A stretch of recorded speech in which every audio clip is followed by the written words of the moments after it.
ঘড়ির কাঁটায় 8টা 2। আর গতকালকে যে জগদ্ধাত্রী প্রতিমার মেকিংয়ের প্রসেসটা তোমাদের দেখিয়েছিলাম, সেই জগদ্ধাত্রী প্রতিমাটাই কিন্তু সারাদিন আজকে রোদে শুকোতে দিয়েছিলাম। তো রোদে তো পুরোই শুকিয়ে গেছে, শুধু মেন যে জয়েন্টের জায়গাটা, যেটা দেখতেই পাচ্ছ ওই কোমরের কাছের পোর্শনটায় যেহেতু সব থেকে বেশি মাটি ছিল, সেহেতু ওই জায়গাটা শোকায়নি। আর ওই জায়গাটা শোকানোর জন্য আমি গ্যাস গানটা ইউজ করেছি। জাস্ট গ্যাস গান একবার জাস্ট ধরার 5-6 সেকেন্ডের মধ্যেই কিন্তু পুরো বিষয়টা শুকিয়ে সাদা হয়ে গেছিলো, কারণ পুরোটাই শুকনো ছিল, জাস্ট একটু ভেজা ছিল ভেতর ভেতর এই অবধি। তো এরপর কিন্তু দোমাটি করে নেওয়ার পালা ছিল।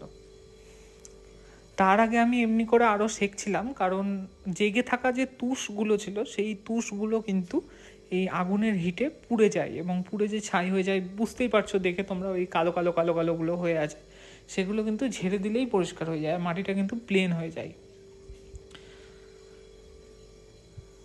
তো এমনি করে সমস্ত তুষ আমি পুড়িয়ে নিয়েছি, আর তার সাথে সাথে প্রতিমা শুকাচ্ছিলও বটে। যাই হোক, শুকানোর পর আমি দোমাটি করেছি।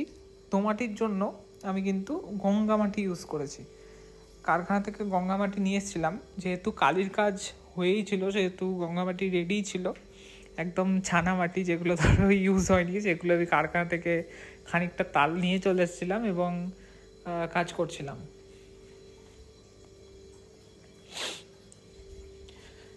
পুরো শুকিয়ে সাদা করে নেওয়ার পর আমি দোমাটি করবো। আর এখানে একটা ছোট্ট, এই যে ঘোড়ার কাজটা দেখছো, এটাও কিন্তু করছি অ্যাকচুয়ালি, এটা একজনের লাগবে, এটা শোপিস হিসেবে রাখবে।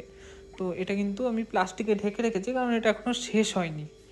তো তারপর আমি পুরোটা শুকিয়ে নেওয়ার পর এবং তুষগুলো পুড়িয়ে নেওয়ার পর কিন্তু ব্রাশ দিয়ে ভালো করে, জল ব্রাশ দিয়ে ভালো করে গোটা বিষয়টাকে পরিষ্কার করে নিয়েছি।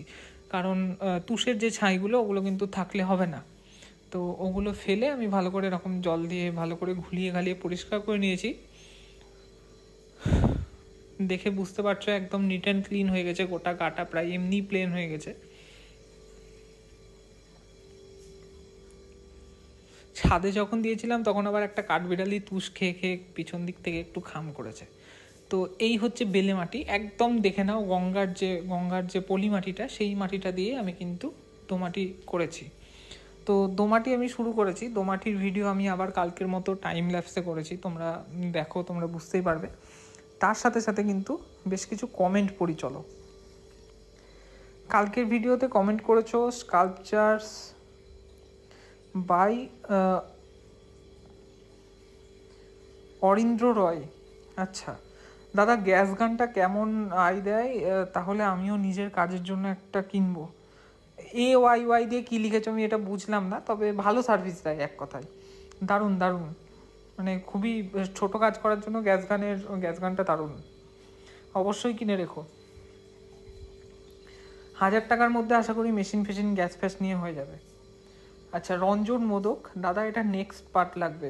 নেক্সট পার্ট অলরেডি দেখছো। কুশল ক্রিয়েশন, দারুণ দারুণ, thank you. Srinath Kisku, nice video ভাই, ভিডিও দেওয়ার জন্য থ্যাংক ইউ। হ্যাঁ, welcome welcome.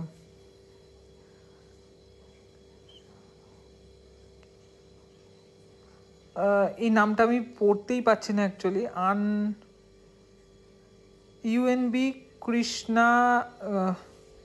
Krishnu gaming YT, এরকম সামথিং একসাথে লেখা আছে অনেক কিছু। বেস্ট দাদা, তুমি কি রাসের ঠাকুর বানাও? না না না, রাসের প্রতিমা আমি বানাই না, আমি যা বানাই ছোট প্রতিমা বানাই, একদম বাড়িতে পুজো করার মতো। দাদা সিংহর মুখ জমানোর ভিডিও দিও প্লিজ, এটা লিখেছো। আমি না নামগুলো ঠিক পড়তেই পারছি না, এমন করে @আলফাবেট তারপর সংখ্যা দিয়ে মাঝামাঝি লেখা আছে। যাই হোক, সিংহর মুখ বানানোর, সিংহটার গোটা দোমাটি করা ভিডিও আমি কালকে পোস্ট করছি।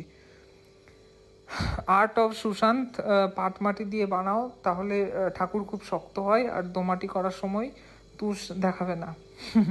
পাটমাটি দিয়ে আমি আঙুল বানাই অ্যাকচুয়ালি, পাটমাটি দিয়ে আমি বডি বানাই না, আর শুকিয়ে খুব ছোট হয়ে যায় পাটমাটি দিয়ে বানালে, মানে আরও ছোট হয়, এমনি মাটি যা ছোট হয় পাটমাটি আরও ছোট হয়। আর তুষ না দেখানোর তো আমি দেখলাই যে আগুন দিয়ে পুড়ি দিলাম গোটা তুষগুলোকে, তাহলে এমনি আর দেখা গেল না। আজকে ভিডিও এইটুকু থাক, কালকের ভিডিওর অপেক্ষা করো, আরও কমেন্ট পড়বো এই ভিডিওর।